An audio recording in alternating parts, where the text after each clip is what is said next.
하나님 말씀 마가복음 6장 1절에서 6절까지 말씀입니다. 마가복음 6장 1절에서 6절까지 제가 봉독해 드리겠습니다.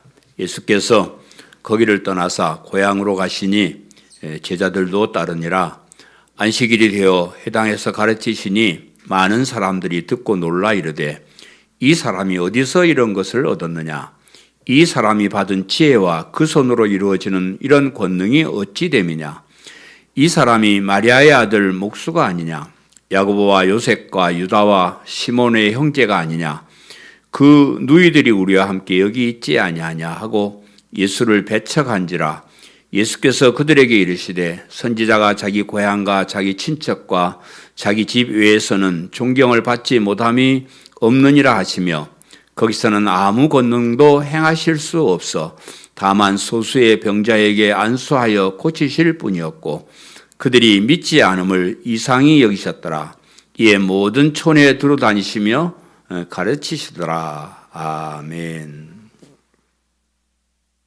우리 하나님이 의의 기준을 복음을 믿는 믿음으로 정하셨습니다. 제가 늘 반복해서 하는 너무 참 감사한 그런 말씀이죠. 우리가 선을 행하고 바르게 살고 존경받는 사람이 되고 성공하고 그런 것을 의의 기준으로 삼으시는 것이 아니고 오직 예수님을 하나님으로 그리스도로 믿는 그 믿음을 의의 기준으로 정하셨다. 여러분 우리 교회 와서 이거는 여러분 기가 따갑도록 들었죠.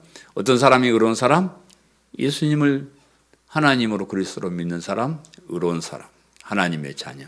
안 믿는 사람, 나쁜 놈치, 지옥 갈 인간. 아주 분명하게, 확실하게 그렇게 정해 놓으셨습니다. 그런데 이제 사실 믿는 것이 중요하다 하지만 왜 믿는 것이 중요하냐 그러면 믿는 것이 어려워요. 우리가 서로에게 믿을 수 있는 사람이 된다는 것도 참 어렵고요. 또 누구를 믿는다는 것 참 어렵습니다. 눈에 보이는 사람들, 사귀는 사람들도 믿기 어려운데 눈에 보이지 않는 옛날 옛적의 그런 일들을 정말로 믿는다는 것은 참 어렵습니다. 그래서 이 믿음을 아무나 가질 수 없는 아주 소중한 것이기 때문에 하나님께서는 의의 기준을 이 믿음에다가 정하셨다 이렇게 생각을 합니다. 사람은 믿을 만한 사람이 없어요. 어떤 사람들이 심심해서 연구를 했는데 사람이 하루에 거짓말을 몇 번이나 할까요? 하고 연구를 했대요. 어떤 사람은 연구를 해보니까 하루에 한 3번쯤 거짓말을 한다. 그 정도는 우리도 하겠죠. 안 합니까? 그런데 어떤 연구를 보니까 하루에 200번을 한다는 연구도 있어요. 그러니까 사람이 우리가 이 땅에 살아가면서 하루에 3번 내지는 200번 거짓말을 하면서 살아가고 있는데 우리가 어떻게 사람을 믿겠습니까? 그러니까 우리가 아무리 노력을 한다고 그렇게 해도 우리는 이 타락한 인간의 본성, 습성을 가지고 있어요. 그리고 온갖 것들이 타락한 이런 세상에서 우리가 살아가고 있기 때문에 우리가 남에게 믿을 만한 사람이 되는 것도 힘들고요. 또 우리가 남을 믿는다는 것도 참 어렵습니다. 그래서 우리는 전지전능하신 그리고 변함없으신 하나님을 믿는 믿음에 그 의를 두는 거예요. 여러분 목사를 믿어도 아무 소용없어요. 서로 교회 장로 믿고 누구 믿고 아무 소용이 없습니다. 우리 인간은 다 믿을 수 없는 사람들이지만 하나님, 우리 하나님은 변함이 없어요. 늘 그 자리에 있어요. 우리는 늘 이리 갔다 저리 갔다 헷갈리다 그러지만 하나님은 항상 그 자리에 계시는, 항상 그 자리에서 우리를 기다리시고 계시고 그 약속은 변함이 없으시고 그렇습니다. 그래서 다른 사람들을 믿지 않고 자기 자신도 믿지 않고 오직 하나님만 믿는 믿음을 가졌을 때 하나님께서 우리를 의로운 사람으로 인정해 주신다는 그런 말씀입니다.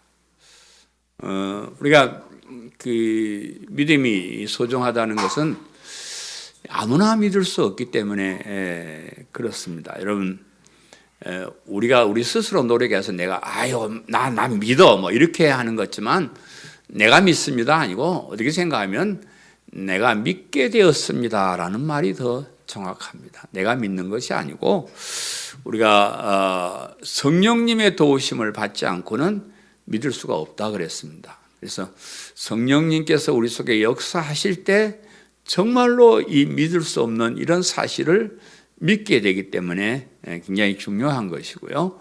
또 성령님은 아무에게나 역사하시는 것이 아니잖아요. 누구에게 역사하세요? 하나님의 선택을 받은 하나님의 자녀에게만 들어가서 역사하세요. 우리는 뭐 잘 모릅니다. 누가 하나님의 택한 백성인지 뭐 아닌지 누구는 잘 모르지만 성령님은 보면 바로 아셔요. 그래서 하나님께서 창세전에 선택한 사람에게만 들어가셔서 그 마음에 역사하셔서 야 믿어 믿을 수 있게 이렇게 해주시기 때문에 우리가 가진 이 믿음이 참 위대하다는 말이 그 말이에요. 그러니까 우리가 그런 거 저런 거 없이 이거 내가 그냥 내가 믿습니다 이렇게 하면 그 믿음이 뭐 며칠 못 가요. 우리 인간이 조속으로 변하는데 무슨 내가 오늘 믿는다 그러고 내일 또 믿어질 수 있겠어요? 성령 하나님께서 택한 백성에 오셔서 믿도록 그렇게 해주시고 계시기 때문에 우리의 믿음도 변함없이 믿을 수 있다. 그래서 우리가 가진 믿음이 위대하다. 그렇죠? 위대하여 않아요. 참 나는 왜 맨날 이 믿음 얘기만 하냐 그러면 믿음이 너무 좋으니까. 믿음으로 우리를 구원하신 하나님 너무 좋으시니까. 하나님이 임마 그래도 한 돈 10억은 가져와야 내가 너 의로운 사람 인정해 줄게 하든지 임마 좀 일주일에 그래도 3, 4일은 교회 와서 충성하고 봉사 헌신해야 임마 내가 의로운 사람이 되지 이래서 하면 다 우리 힘들어요. 그렇잖아요. 사람들에게 뭐 10사람 만나면 한 5사람은 너 좋은 사람으로 인정해야 나도 너를 좋게 인정하지 이래서 하면 우리 힘듭니다. 그런데 그런 조건이 없이 하나님이 우리에게 믿을 수 있는 마음을 주시고 복음을 들을 수 있는 길을 주시고 창세전에 선택하시고 그래서 엄청난 이 능력 있는 믿음을 가지게 해주셔서 너무 감사합니다. 이 5장에는 믿음을 가진 사람들이 이 얘기가 기록되어 있잖아요. 5장에서는 믿음을 가진 사람이 죄로 인한 질병에서 죽음에서 구원을 받고 내 믿음이 너를 구원하였느니라 평안히 가라 이런 칭찬을 받는 그런 내용이 이제 5장에 기록되어 있는데 6장에 들어와서는 믿지 못하고 오히려 예수님을 배척하는 사람들의 이야기를 기록을 하고 있습니다. 예수님께서 똑같은 것을 가르치시고 또 똑같이 이적을 일으키시고 이적을 체험하거나 보게 해주셨는데 어떤 사람은 믿고 어떤 사람은 오히려 예수님을 믿지 못하고 배척했다. 예수님을 죽이려 했다. 이렇게 기록을 하고 있습니다. 오늘 이 본문에는 예수님을 배척한 사람들이 이 얘기가 기록되어 있는데 예수님께서 그런 모습을 보시고 그들이 믿지 않음을 이상히 여기셨더라. 참 이상하다. 어쩌 그럴까? 이 정도 되면 참 사람들이 믿습니다 할 만한데 안 믿고 배척하고 그런 모습을 보고 참 이상히 여기셨더라. 그래서 그들이 믿지 않음을 이상히 여기셨더라. 오늘 설교 제목입니다. 믿지 않는 사람들이 참 이상하다는 거죠. 이렇게 좋은 것을 왜 안 믿어? 그래 예수님도 참 보니까 한심하고 똑같은 걸 가지고 어떤 사람은 그렇게 믿고 구원도 받고 칭찬도 받고 그러면 어떤 사람은 못 믿고 배척하더라 하는 그런 말씀. 안식일에 대해 해당해서 가르치시니 그랬습니다. 본문 1절 2절 말씀 제가 다시 봉독해 드리면 예수께서 거기를 떠나사 고향으로 가시니 제자들도 따르니라. 안식일에 대해 해당해서 가르치시니 많은 사람이 듣고 놀라 이르되 이 사람이 어디서 이런 것을 얻었느냐? 이 사람이 받은 지혜와 그 손으로 이루어지는 이런 권능이 어찌 됨이냐? 그렇게 이제 말씀하고 있습니다. 예수님께서 이제 여러 곳에서 가르치시다가 자기 고향인 나사렛으로 이제 가셨어요. 예수님이 태어나신 곳은 잠깐 호적하러 베들레헴에 가셔서 거기서 태어났지만 원래 나사렛 사람이고 나사렛에서 자라셨습니다. 그래서 예수님이 고향에 오셔서 회당에 들어가서 가르치셨다 그렇게 말씀하셨어요. 예수님께서 가르치신 것이 주로 이제 뭐 산에나 뭐 들에나 바닷가에서나 그런 무리들에게 이렇게 가르치기도 하셨지만은 안식일이 되면 유대인들이 모이는 회당에 들어가서 가르치셨습니다. 당시 이 유대교 지도자들은 예수님을 싫어해요. 미워합니다. 그런데 이 회당장들은 예수님을 미워하지 않고 오히려 모셔다가 가르침을 듣기를 좋아했습니다. 그래서 지난 시간에 회당장 야이로도 예수님을 모셨고 또 딸이 죽었다가 살아나게 하고 하는 그런 은혜를 받고 그랬습니다. 예수님은 그 회당 안에서도 역시 하나님 나라에 대해서 가르치셨을 것이다 그렇게 생각하는데 회당 밖에서 사람들을 가르칠 때는 비유로 가르쳤어요. 우리 인간들이 살아가는 그런 이야기를 통해서 하나님 나라를 설명하셨어요. 그걸 우리가 이제 신학적으로 자연 계시라 그래요. 자연에 일어나는 여러 가지 현상을 보면서 하나님이 계신가, 하나님이 하시는 뜻들을 가르쳐 주는 그걸 자연 계시라 그러는데 그런 걸 통해서 사람들을 무리들을 가르쳐 줬어요. 그런데 이 회당 안에는 성경을 배우는 곳이고 또 성경을 아는 사람들이 거기에 많이 모여 있었기 때문에 그때는 구약 성경을 읽고 그 의미들을 회당에서는 가르쳐 주셨습니다. 오늘 본문에서는 회당에서 무엇을 가르쳤는지 말씀을 기록을 하지 않았어요. 그런데 이 같은 사건을 기록한 누가복음에서는 뭘 가르쳤는지를 기록을 하고 있는데 이사야서 61장 1절 말씀을 인용을 해가지고 이제 그 성경을 이렇게 읽어 약간 이제 번역상 차이가 있어서 꼭 같지는 않지만 누가복음 4장 18절 19절에 이사야서 61장 1절 2절을 이렇게 번역해서 읽고 있습니다. 주의 성령이 내게 임하셨으니 이는 가난한 자에게 복음을 전하게 하시려고 내게 기름을 부으시고 나를 보내사 포로된 자에게 자유를 눈먼 자에게 다시 보게 함을 전파하며 눌린 자를 자유롭게 하고 주의 은혜의 해를 전파하게 하려 하심이라 하였더라. 이렇게 기록을 하고 있습니다.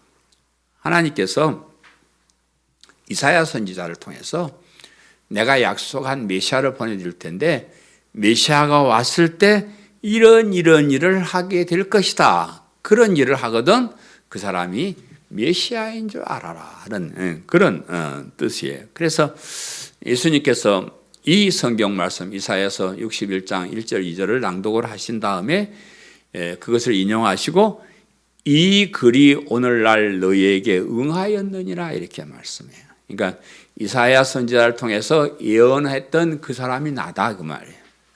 내가 지금 그 사람으로서 내가 이 글을 읽고 있다. 내가 그리스도다. 내가 메시아다. 이렇게 말씀을 하시는 겁니다.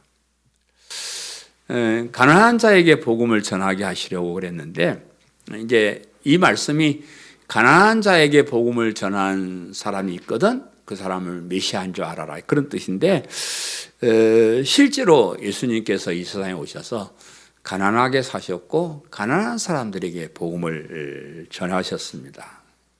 그 예수님은 이 나사렛이라고 하는 가난하고 천히 여김을 받는 동네에서 사셨어요. 그러니까 예수님을 그 비하시킬 때 나사렛에 무슨 선한 것이 나겠느냐 이렇게 하잖아요. 그러니까 나사렛은 좀 이상한 동네, 좀 가난하고 좀 천한 사람들이 당시에 사는 곳으로 그렇게 알려졌는데 그 가난한 동네에서 목수의 아들로 태어났다. 이제 아버지도 목수였지만 예수님도 목수 일을 하셨다고 이제 이렇게 기록을 한 거예요. 목수 집안에서 태어났다. 근데 요즘 목수는요, 그 목가방 하나만 옆구리에 참 하루에 30만 원씩 준다네요. 나 그거 배웠으면 좀. 요즘 목수는 참 그 좋은 직업이고, 그런데 이 당시에 이 목수라는 말은 그냥 농기구도 만들고 이것저것 만들고 하는 그런 좀 뭐랄까 천한 직업에 속하는 그런 것이었어요. 그래서 그런 목수의 아들로 태어났고, 그래서 예수님은 병들고 가난한 사람들의 편이 되어서 그들에게 먼저 하나님의 은혜를 선포하셨다. 그렇게 역사가 기록을 하고 있습니다. 예수님께서 자기 자신을 위해서 이 세상에 오셨다 그러면 어디에 가면 될까요? 가난 동네 갈 필요 없습니다. 저 유대교 지도자들이 있는 저 제사장, 뭐 선지자, 막 그런 데 가가지고, 야! 기뻐! 내가 하나님이다, 님들아. 똑바로 해. 이래가지고, 영광도 좀 받으시고, 권력도 행사하시고, 그랬었을 건데, 그런데 그렇게 하지 아니하고, 예수님 자신을 위해서 오신 것이 아니고, 가난한 자, 병든 자, 죄로 억눌린 자, 죽어가는 자, 이런 불쌍한 사람을 구원하시러 오셨기 때문에 그들에게 가서 복음을 전하셨다. 가난한 사람 편에 선다는 것은 참 힘든 일이에요. 힘없는 약자 편에 선다는 건 참 어려운 일이에요. 우리 목회도요, 부자나 권력 있는 사람들이 사는 곳에서 하면 좀 품위도 있고 권세도 있고 세상에서도 누리면서 큰 소리 치면서 그렇게 목회를 해요.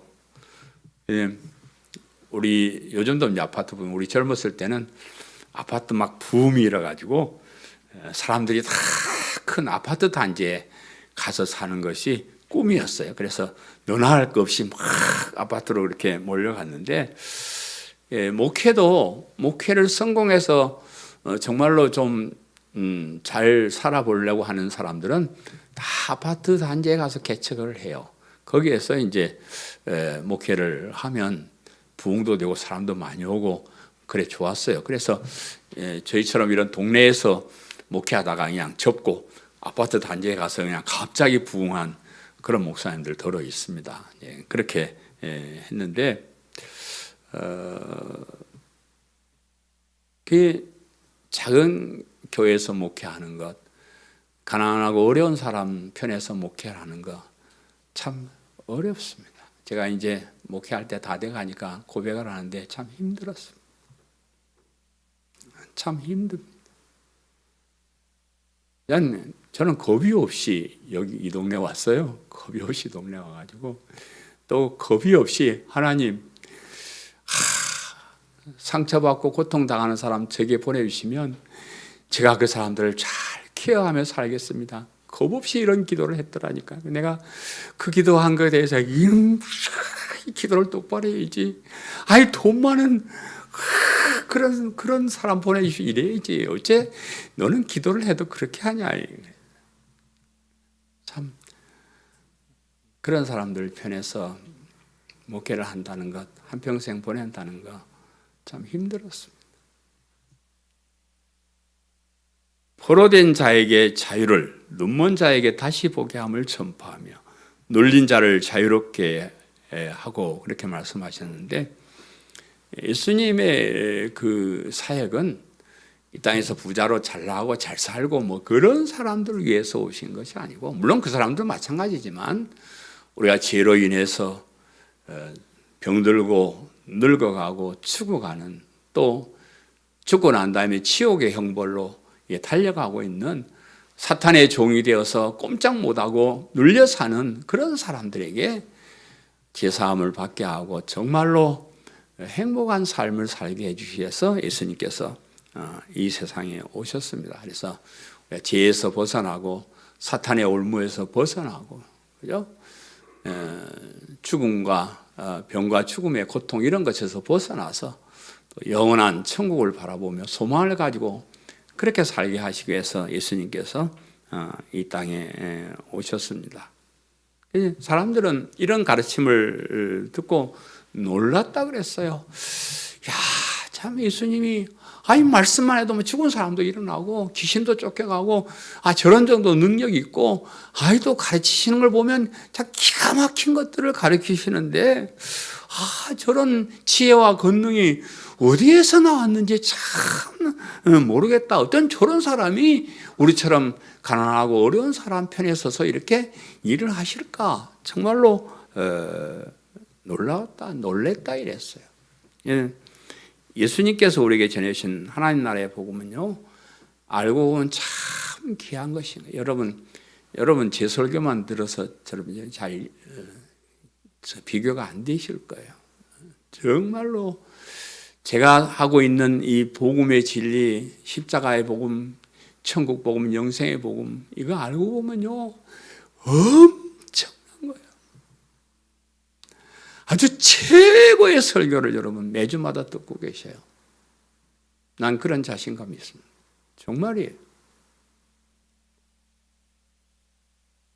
우리가 하나님의 자녀가 돼요?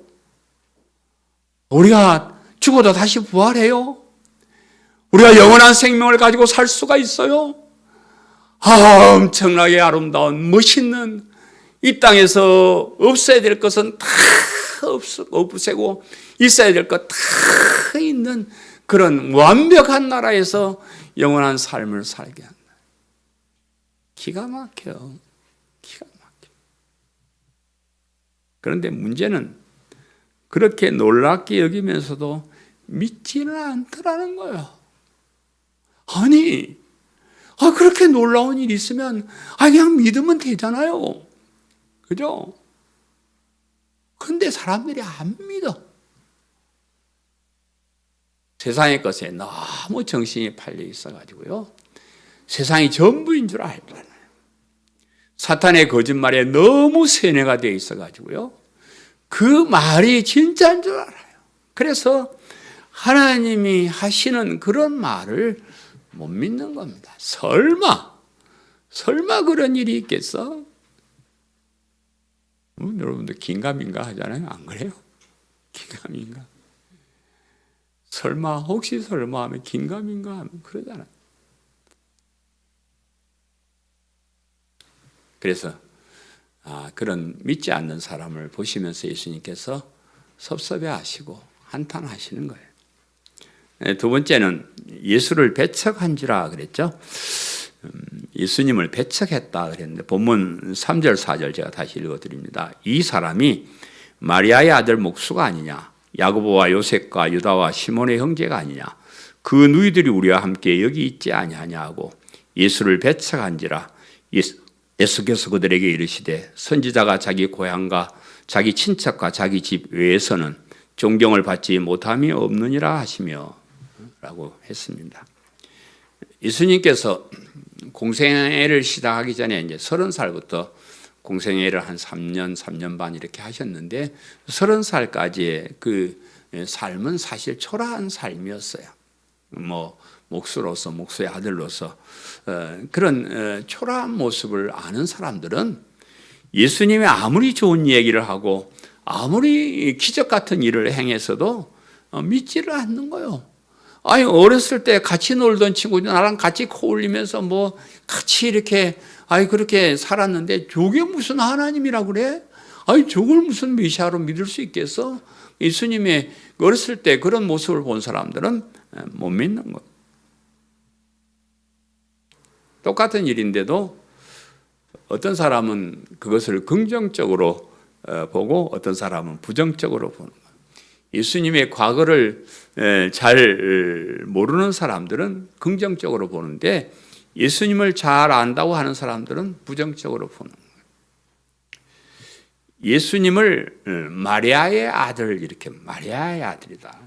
이게 당시에는요, 보통 이제 사람들이 누구 아들이냐라고 할 때는 남자의 이름을, 여기 마리아 요셉이니까 요셉의 아들 이렇게 해야 맞는 말이에요. 근데 마리아의 아들이 아니냐 이렇게 말한 데는 이 말의 어폐가 좀 있습니다. 아마 예수님의 출생의 비밀을 뭐 대강 조금 아는 그런 것 때문에 이렇게 얘기를 한 것 같습니다. 여러분이 잘 아시는 대로 마리아는 처녀 때 결혼도 하기 전에 아이를 임신을 했어요. 우리는 이제 긍정적으로 이것을 예수님께서 죄인으로 이 세상에 오시면 안 돼요. 죄인이 죄인을 위해서 죽어도 아무 소용없기 때문에 예수님은 죄가 없는 분으로 이 세상에 오셔야 됐기 때문에 죄인인 사람의 씨를 받지 않고 성령님의 특별하신 은혜로 잉태하게끔 그렇게 하신 것을 우리는 알고 있습니다. 그래서 이제 우리는 이것이 예수님이 하나님이시고 메시아가 되신다는 근거로 삼을 수 있는 말이에요. 긍정적인 사람은 예수님의 이런 탄생을 사람의 씨가 아니고 성령님께서 특별하게 임신시켜준 특별한 사람이, 그래서 예수님이 의로우시며 하나님이시며 그리스도가 되신다, 이렇게 이제 이해를 하는데, 그러나 이제 부정적으로 보는 사람, 믿음이 없는 사람들은 쟤네 엄마가 불륜을 저질러 가지고 태어난 천한 사람이야, 이렇게 이제 비웃는 거예요. 세상에 그렇게 비정상으로 태어난 사람이 무슨 세상을 구원할 메시아가 되겠는가, 이렇게 이제 부정적으로 같은 사건도 보는 겁니다. 그리고 야고보와 요셉과 유다와 시몬의 형제가 아니냐, 그 누이들이 우리와 함께 여기 있지 아니하냐 그랬습니다. 예수님에게는 여러 명의 동생들이 있은 걸로 이렇게 이제 기록을 합니다. 그죠? 남자 동생도 있고 여자 동생도 이렇게 있는데, 정확하게 말하면 예수님은 요셉의 씨로 태어난 사람이 아니잖아요. 성령님의 씨로, 성령님의 특별하신 방법으로 태어났기 때문에 지금 형제 자매들은 어떤 친형제는 아니죠. 그렇게 이제 볼 수 있는데, 그런데 이제 예수님께서 어린 시절을 요셉과 마리아의 아들로 이렇게 자랐기 때문에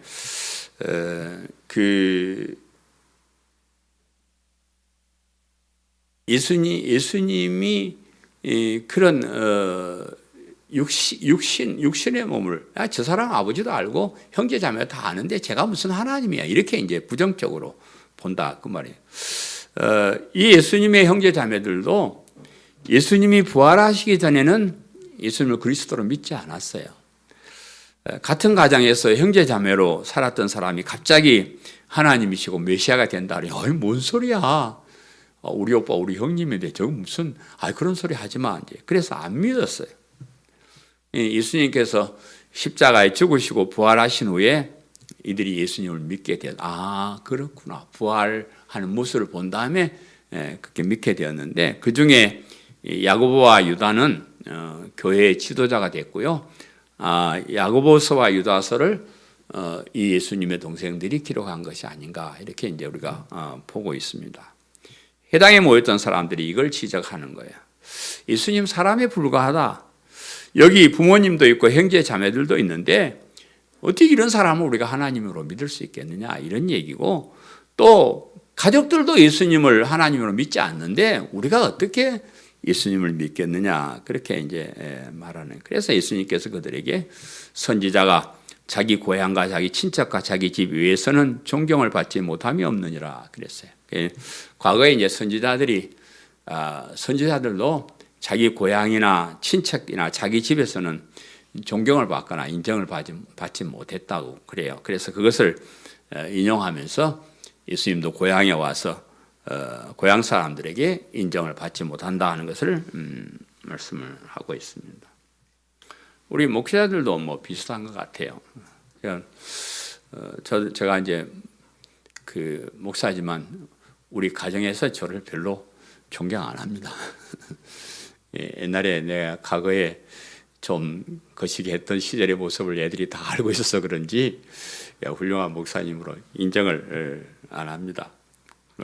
우리 어린 시절의 모습을 본 고등학교 동창들이 가끔 저를 만나면, 야, 너가 목사가 돼서? 자식들이 그래. 어떻길래 내가 고등학교 때 착실했는데. 그러니까 옛날에 과거에 그런 어떤 모습들을 아는 사람은 인정을 잘 안 합니다. 뿐만 아니라 목사가 된 후에도 인간의 연약한 모습 때문에 목사의 설교를 잘 안 들어요. 그래서 제가 참 올바르게 살려고 노력을 하고요. 또 검소하게 가난하게 살면서 내가 돈 때문에 이러는 것이 아니다. 직업적으로 목회를 하는 거 아니다. 이런 것을 제가 보여줌으로써 내가 전하는 이 복음이 진짜라는 것을 알기 위해서 사실 굉장히 많이 전 노력을 했어요. 그런 면에 정말로 검소하게 살고 가난하게 살고 그래. 여러분 아시죠? 저 1,000만 원짜리 전세방에 30년째 살고 있는 거 여러분 아시죠? 뭐 제가 마음만 먹으면요 월세 뭐 2, 30만 원 주면 좋은 집에 살 수 있고 그래요. 그런데 내가 이 서양의 부귀영화를 위해서 장사 속으로 내가 목회를 하는 것이 아니다라는 것을 보여주기 위해서 일부러 그렇게 사는 거예요. 그런데 사람들이 그런 걸 잘 안 알아주더라고요. 잘 알아줘. 큰 교회 목사님들 막 좋은 차 타고 좋은 집에서 탁 살고 와 이런 사람들은 그냥 팬들도 막 있고 우리 목사님 최고 그랬어 하면서 어디 가서 설교하면 아멘 부대도 동원하고 아멘 아멘 이랬었는데 제가 어디 가서 설교하면 저 누구야 저게 뭐야 이런 듯이 쳐다봐요. 아는 목사님이 그런 얘기를 하더라고요. 부흥회를 열어보면 부흥회 강사 목사님이 무슨 차를 타고 오느냐에 따라서 은혜가 결정된대요. 봉고차나 끌고 오고 소형차나 끌고 오면 그 순간부터 은혜를 못 받는데요. 그냥 예제차나 그냥 뭐가 제일 좋어요? 그랜저부터 혼자만 그랜저나 끌고 오고 이러면 우와 훌륭한 목사님 오셨네. 이래요. 그래서 그런지 그 목사님 날 한 번도 초대를 안 하더라고요. 사람들이 참 그래요. 어찌 그럴까? 정말로 바르게 살고 검소하게 살고 돈이나 이런 거 바라지 않고 정말로 최선을 다해서 목회하고 그러면 참 그걸 알아주고 또 그런 사람도 존경하고 그런 설교에 더 은혜를 받고 하면 좋겠는데 사람들이 그러지 않는다는 애 사람들이 제 설교를 왜 은혜 못 받는지를 요즘 와서 알아요. 여러분도 별로 은혜를 못 받는 것 같아. 내가 초라해서 그렇소? 아유 참 진짜 그래요. 그래서 그 예수님의 고향 사람들이 예수님에 대해서 그런 가짜는 마음을 가지고 있었기 때문에 예수님이 아무리 좋은 얘기를 하고 그런 기적 같은 일을 이렇게 일으켰음에도 불구하고 예수님을 배척하는 거예요. 우리 마가복음은 배척했다 이렇게 하지만 누가복음에는요 예수님을 끌고 저 낭떠러지를 가요. 낭떠러지로 가가지고 낭떠러지다 밀어 그냥 죽이려고 그렇게 하는데 예수님 뭐 그런다고 죽으실 분이요. 그냥 유유히 거기를 지나가셨다 이렇게 이제 표현을 합니다. 마지막 세 번째 그들이 믿지 않음을 이상히 여기셨더라 그랬죠. 본문 5절 6절에 거기서는 아무 권능도 행하실 수 없어 다만 소수의 병자에게 안수하여 고치실 뿐이었고 그들이 믿지 않음을 이상히 여기셨더라. 이에 모든 촌에 두루다니면서 가르치시더라 그랬습니다. 똑같은 설교를 하고 똑같은 이적을 행했는데 어떤 사람은 그로 인해서 예수님을 그리스도로 믿게 되고 어떤 사람은 오히려 예수님을 배척하고 죽이려 했다. 그래. 왜 이런 차이가 있을까? 왜 이런 똑같은 일을 똑같은 설교를 듣고 똑같이 그 기적을 체험을 하고 이렇게 했는데 왜 이렇게 다를까? 똑같이 유대인이고 다 같이 하나님을 믿는 사람들이었고 다 같은 나라에 사는 사람들이고 다 같은 시대에 사는 사람들인데 왜 이렇게 현저하게 다른 견해를 가지게 되었을까? 자기 생각들이 너무 강해서 그래요. 자기가 알고 있는 것에서 벗어나는 것을 용납하지를 않습니다. 제가 많은 목사님들에게 왜 복음을 안 전하냐, 저 복음을 전하, 믿음이 최고다 이래서 왔는데 아니, 이 사람들이 너무 다른 개념을 가지고 있어. 이 사람들은 이미 우리가 올라가는 산과 다른 산을 거의 다 올라가고 나도 이 산에 올라가 있는데 내가 야 너희들 거기 잘못 가서 내려와서 다시 일로 올라와 이러면 사람들이 절대 거기 수긍 안 합니다. 평생을 자기들도 갈고 닦아서 거기까지 이르렀는데 제 같은 사람이 야 그거 잘못 간 거야 거기 가지 마 내려와서 다시 올라와 이러면 그 사람들이 성질 나서도 안 해요. 걔네가 이 다른 이 차이는 참 이렇게 고치기가 힘듭니다. 요즘 내로남불이라는 말이 유행을 하고 있는데 내가 하는 것은 다 좋은 일이야. 근데 남이 하는 얘기는 다 나쁜 얘기. 이래버리면 남이 아무리 좋은 얘기를 해도 그걸 들을 수가 없게 된다.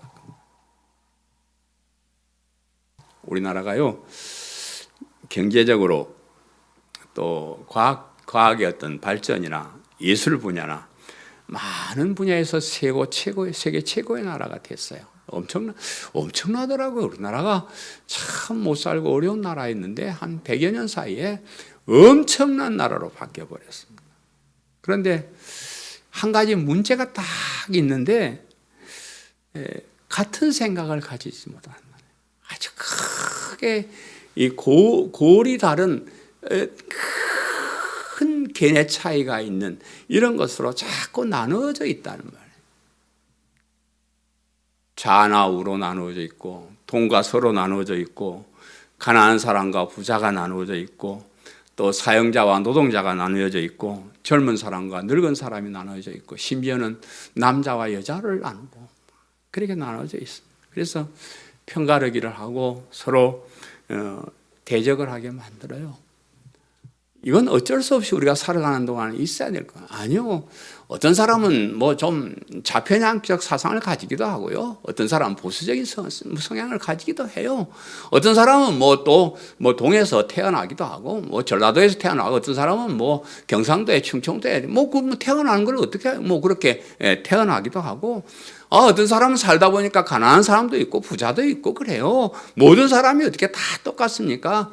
또 어떤 사람은 직장에 다니기도 하고 어떤 사람은 사업을 해가지고 사장이 되기도 하고 그렇습니다.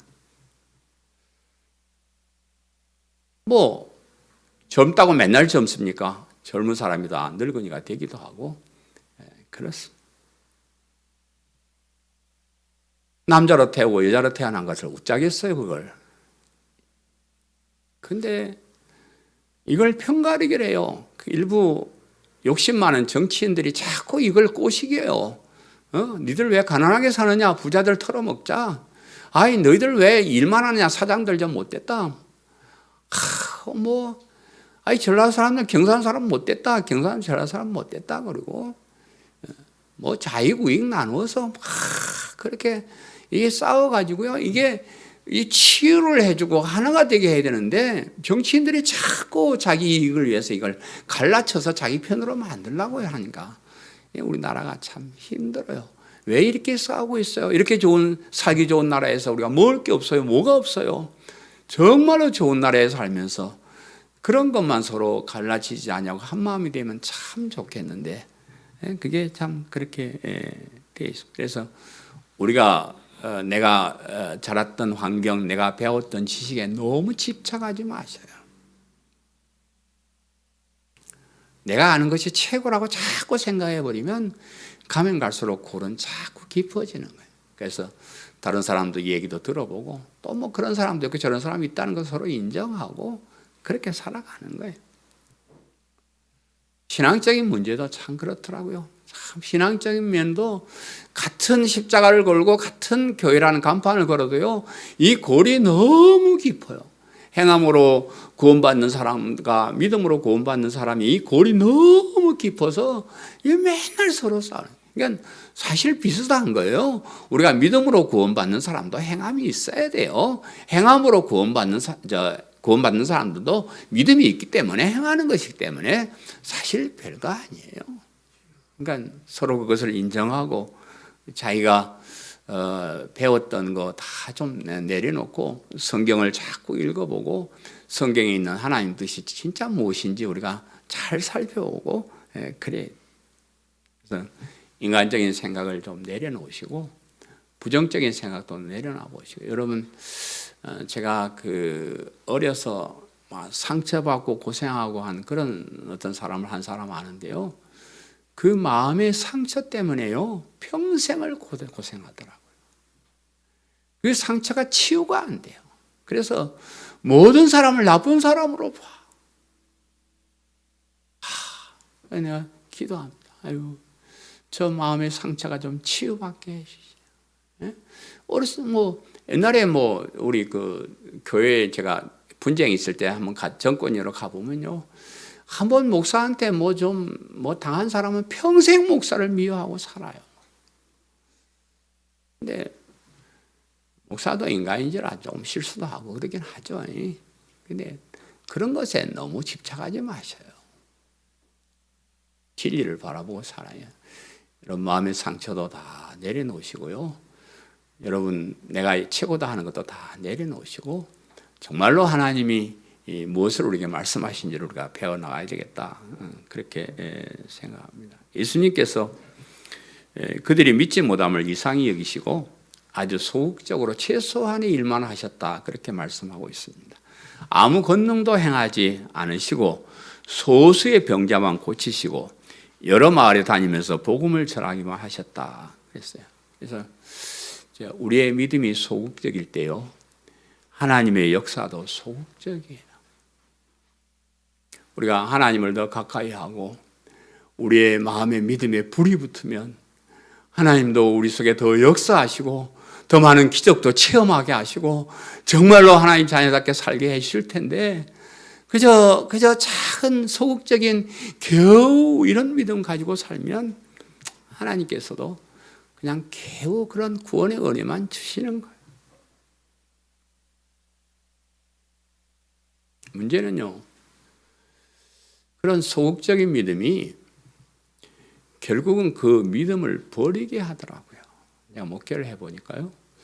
교회에 한두 줌 안 나오는 거 어때요? 괜찮아요. 근데 교회 한 번, 두 번 빠지니까요. 세 번, 네 번 빠지고 나중에는 믿음 다 반납합니다. 그런 게 문제입니다.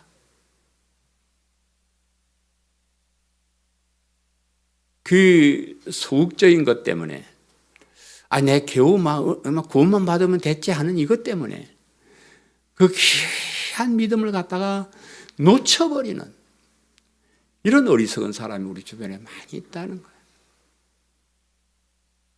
제가 여러분에게 우리가 가진 믿음이 위대하다는 것을 많이 가르쳐서 여러분 잘 알고 계실 거예요.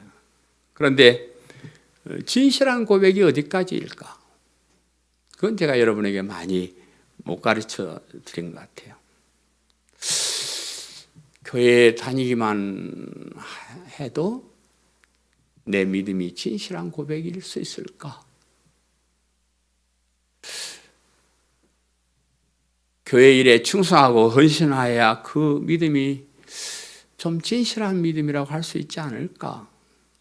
세상에 사는 것도 세상 사람들처럼 살지 말고 뭔가 좀 구별된 거룩한 삶을 좀 살아야 내가 고백하는 이 믿음이 진실된 것이 아닐까?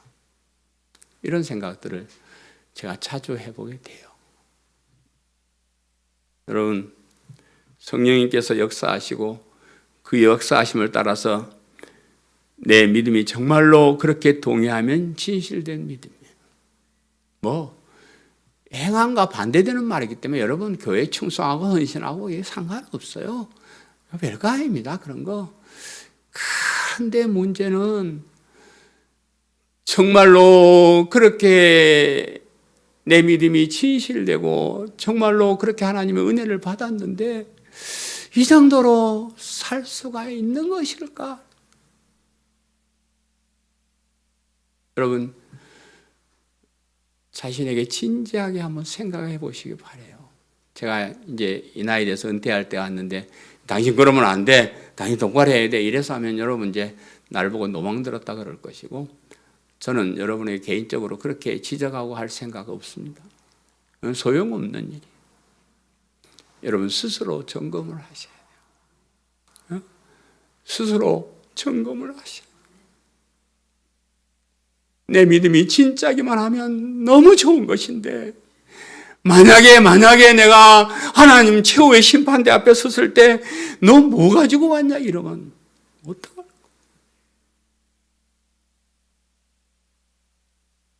여의도에 있는 조아무개 목사님이 죽었어. 이제 하나님 앞에 갔는데, 야 너 뭐 하다 왔냐? 아, 얘가요 수십만 명을 전도해가지고 미십니다 하게 만들었고요. 지가 기도해가지고 병도 낫게 하고 뭐 죽은 사람도 살았다나 어쨌다나 그랬었는데 정말 대단합니다. 엄마 좋은 일만 했냐? 뒤에 보니까 자스가 여자 문제도 있고 돈 문제도 있고 꼬름하네. 너 안 돼 임마. 그 다음에 저같이 가난한 교회 목사, 하나님, 저는 가난한 교회 가서 사례도 별로 못 받고 열심히 충성하고 헌신하다 왔습니다. 그래? 너가 꼭 가져야 될 거 못 가지고 있네. 여러분, 하나님 앞에 섰을 때 여러분에게 있어야 될 것이 무엇인 줄 아세요? 예수를 믿는 믿음, 믿음으로 이 땅에 살았다는 증거, 이런 것이 있어야 됩니다. 이거 없으면요 말짱호당해요. 여기는 재수도 삼수도 없어요. 그냥 거기 가서 땡 끝나면 이건 재심도 없고 그냥 하면 끝나는 거예요. 다시 고치할 수가 없습니다. 어떻게 이렇게 아슬아슬하게 그렇게 살다 가시려고 그래요? 내 마음속에 정말로 예수님이 하나님이시고 그리스도가 되시는 믿는 믿음이 있는가? 스스로 점검해 보시기를 바라고, 이 땅에 살아가는 목적이 그것이 최고라는 거예요. 그 믿음을 확인하고 그 믿음 따라 살고 그 믿음이 진실된 믿음이 되게 해서 사는 것이 우리의 삶의 목적이라는 것을 꼭 기억을 하시고요. 나중에 거기 가서 또 양 목사 그런 얘기 안 해가지고 다 못됐다 이래서 하지 말고, 내가 분명히 얘기했어요. 스스로 점검하셔요. 내가 정말로 주님을 믿는가? 그래서 이 믿음은 주님 앞에 섰을 때 어떻게 나와야 되나? 정금같이 나와야 된다. 가짜 믿음이 아니고 진짜 믿음 하나님 앞에 내놓을 때 우리가 승리자가 되는 겁니다. 그런 믿음을 위해서 이 땅에 사시기를 간절히 바랍니다. 아멘. 사랑하는 성도 여러분, 오늘은 예수님을 믿지 못하고 오히려 배척하는 사람들의 모습을 살펴보았습니다. 똑같이 예수님을 가르침을 받았으면서도 또 예수님이 행하신 기적을 목격했으면서도 부정적인 생각을 가지고 보는 사람들은 예수님을 믿지 못하고 배척을 했습니다. 우리도 마찬가지예요. 똑같이 믿음의 설교, 복음의 설교를 들었는데 어떤 사람은 진실되게 그 신앙을 고백하기도 하고 어떤 사람은 위선적인 고백을 하기도 할 수가 있다는 거예요. 여러분, 우리가 가진 믿음이 너무 소중한 것을 아시고 내가 정말로 진실되게 예수님을 믿는가를 점검하시고 주님 앞에 섰을 때 여러분의 믿음이 정력 같은 믿음으로 주님 앞에 내놓고 칭찬받고 산 것만 성도님들 되시기를 간절히 바랍니다. 아멘. 말씀을 생각하면서 통성으로 기도하겠습니다.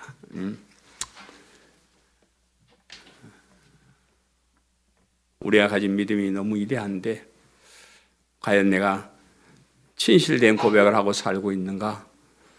그것이 걱정될 때도 있습니다. 하나님, 우리 스스로 자신을 점검해서 정말로 우리 속에 있는 이 믿음이 진실된 믿음이 되도록, 우리의 고백이 진실된 고백이 되도록 도와주시고 이 땅에 살아가면서 오직 믿음 그거 하나 바라보면서 그 믿음을 지키기 위해서, 그 믿음이 더욱더 강해지기 위해서 노력하고 애쓰는 저희들에게 도와주옵소서. 말씀을 생각하면서 통성으로 기도하겠습니다. 하나님 아버지, 은혜 아니면 살아갈 수가 없네. 호흡마저도 다 주의 것이니 세상 평안과 위로 내게 없어도 예수 오직 예수뿐이네. 다시 한번 은혜 아니면 살아갈 수가 없네. 고음마저도 다 주의 것이니 세상 평안과 위로 내게 없어도 예수 오직 예수뿐이네.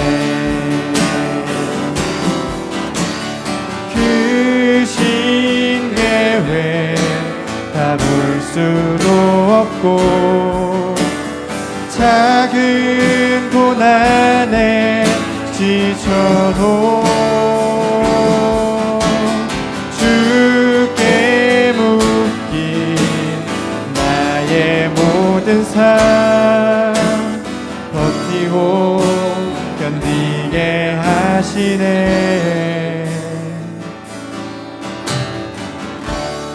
은혜 아니면 살아갈 수가 없네. 나의 모든 것 다 주께 맡기니 참된 평안과 위로 내게 주신 주 예수 오직 예수뿐이네.